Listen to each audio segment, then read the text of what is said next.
Fala pessoal, tudo bem? Nesse vídeo aqui eu vim falar sobre uma matéria que foi feita recentemente na Forbes e eu gostei muito dessa matéria, chamou muita atenção. Inclusive ela foi comentada em alguns blogs e alguns canais aí sobre Linux, mas ninguém abordou mais a fundo sobre ela. E é um relato da utilização de Linux por um usuário. Ele chegou e relatou isso foi muito bem abordado, na verdade um jornalista. E começa da seguinte forma. Algumas semanas atrás, durante uma transferência de arquivo de 350 GB, o Windows 10 reiniciou, sem nenhuma mensagem na tela. Quando o sistema operacional reiniciou, me foi apresentada uma tela azul irritante, que se tornou muito familiar. Let's plug it in. It's going to say, hey, I see you plugged in a new device, and it's going to load in the appropriate drivers. You'll notice that this scanner build... Whoa. Opa, mas não era aquela tela da morte irritante. Foi aquela tela que declara trabalhando em atualizações.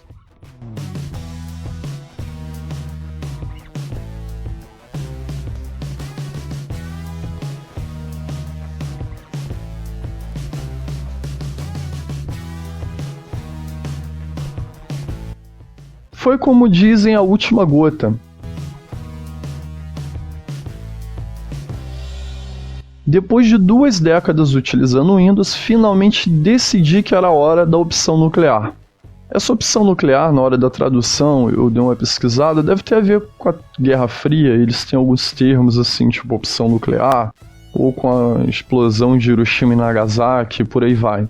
Bom, deve ser algum termo lá dos americanos, dos norte-americanos. E prosseguindo, por muitos anos, meu medo do Linux superou minhas queixas com o Windows.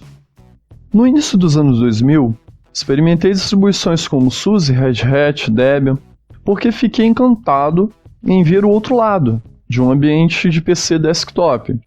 Eu queria mexer e tornei-me um especialista em pesquisa, soluções de drive e aprendi os comandos básicos do terminal por necessidade. Mas agora, estou mais velho e tenho menos paciência. Eu só quero meu sistema para trabalhar fora da caixa. Então, quando acordei meu Dell XPS 13 da hibernação, eu descobri que o driver Wi-Fi parou de funcionar.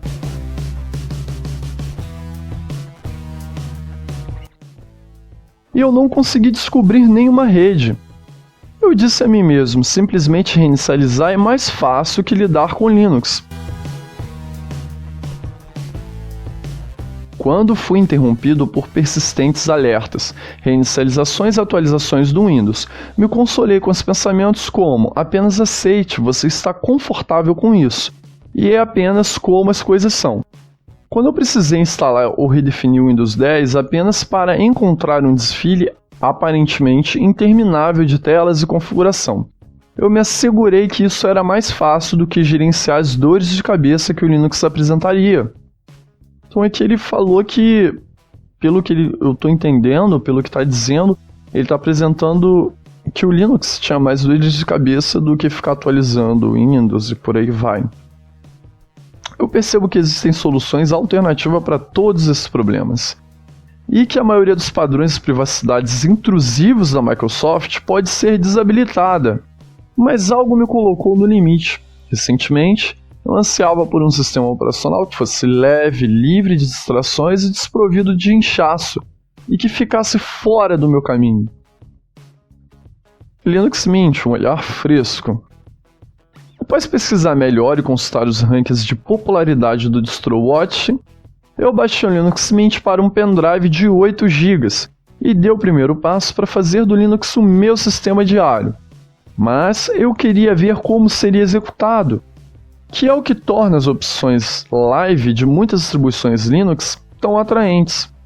Basta inicializar a partir do drive USB e ver se ele funciona bem com seu hardware. Brinque com o ambiente de trabalho, tenha uma ideia de como as coisas vão funcionar, de como elas são. E decidi que gostei do que estava vendo e apertei o ícone de instalação. Mas o instalador do Mint não encontrou a unidade para instalar o sistema operacional. Bye bye. O que? Você pensou que isso seria apenas um elogio cego para o Linux? Não é bem assim. Talvez eu precise montar um drive interno do Dell XPS 13 ou emitir um comando no terminal para alterar algo na BIOS, para torná-lo legível pelo Mint. Mas eu estava decidido a querer algo simples, o que incluía a instalação. Ubuntu, a última parada. O Ubuntu da Canonical parece receber muita atenção quando se trata de Linux no desktop. Então essa foi a minha próxima parada. Eu passei pelos mesmos passos, baixei uma live USB, inicialização versão live do Ubuntu 18.04, que inclui 5 anos de patches de segurança e atualizações, dei uma olhada e cliquei em instalar. O Ubuntu me apresentou várias opções para particionar o SSD interno, incluindo a instalação em todo o disco, tentador. Eu estava me sentindo com sorte, então eu mergulhei. A propósito, anos atrás, lembro de ter que selecionar manualmente e dimensionar as partições, unidade para swap, root, home, pastas. Que alívio ver que isso é uma opção automática agora. Minhas surpresas começaram com a velocidade de instalação do Ubuntu. Levou literalmente 4 minutos, do início ao fim, incluindo a seleção da minha região. O nome do usuário, uma rede Wi-Fi para baixar as atualizações em segundo plano, 4 minutos. Isso é, extração, instalação e configuração. Em 4 minutos eu estava pronto para entrar e começar a trabalhar. Além disso, não foram necessários drives adicionais. O Ubuntu detectou corretamente todo o hardware do meu Dell XPS 13, incluindo o adaptador Wi-Fi e a linha de tela sensível do toque ao 4K. Telas de função, touchpad, webcam, sim. Na minha primeira visita ao ambiente de desktop baseado no GNOME, notei que a escala de fonte estava definida em 200%, para compensar a alta resolução da tela, e havia uma opção de luz noturna para reduzir os ambientes mais escuros. Impressionante! Pontos de bônus, ou pontos fortes traduzindo. Na primeira inicialização, o Ubuntu apresenta uma tela para desativar a coleta de dados. Se esse fosse o Windows, a minha próxima parada seria instalar um bom navegador de web. E o Firefox já estava lá no dock favorito. Então, sincronizar meus favoritos e senhas era tão fácil quanto fazer o login. E o LibreOffice também estava lá, embora não seja tão bom quanto o Microsoft Office. Ele tem a vantagem de ser funcional. E o melhor de todos, agora eu preciso instalar coisas como VLC, Spotify, Telegram, Slack. Significa visitar vários sites, fazer o download dos pacotes e depois instalá-los, enquanto percorre vários contratos de licenças e opções de configuração para cada software. Isso estando no Windows, é claro. Só que a Ubuntu Store e o centro de software, que já vem incluídos, eram os únicos destinos que eu precisava. A amplitude do software que você pode instalar com um único clique é excelente. Pelo menos para mim. Discord, Spotify, Skype, VLC, Telegram, OBS, Slack, GIMP, Audacity e diversos leitores e livros eletrônicos e muito mais para explorar. Eu tenho que dizer, no entanto, que a enorme seleção de software aqui pode ser assustadora. Existem mais de 80 players de vídeos e áudios separados? Sim, aparentemente sim. Ainda assim, não posso dizer que alívio é literalmente apenas clicar em instalar. Coisas como a Snap Store são uma revelação para um novato no Linux como eu.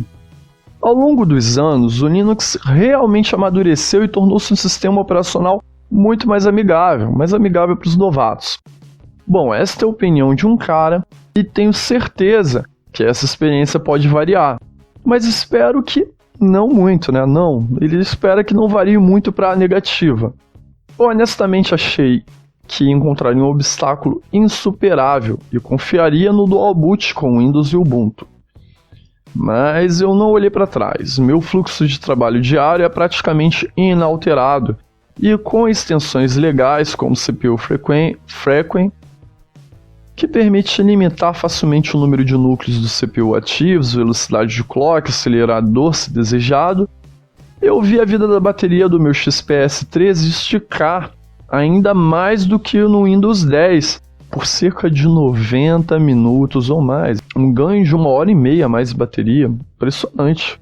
No geral, tudo que preciso está presente. Meu laptop parece mais rápido e é inegavelmente mais estável, e acabou sendo agradável. Backups são fáceis. Navegar pelo sistema operacional é intuitivo. Alterar a aparência de sua área de trabalho leva alguns cliques. Espaços de trabalho visuais estão presentes. Até o Wine para executar softwares do Windows no Linux é mais fácil do que nunca para funcionar. Os usuários avançados podem se aprofundar e implementar personalizações que atendem a todas as necessidades, como a capacidade de obter notificações pelo telefone Android em sua área de trabalho, ou enlouqueça e faça praticamente qualquer coisa com o terminal, baseado em linha de comando. Mas ainda não precisei tocar no terminal, já que agora tudo funciona. Considerações finais. Vou criar música usando Linux? Não, eu vou ficar no Logic Pro X no Mac.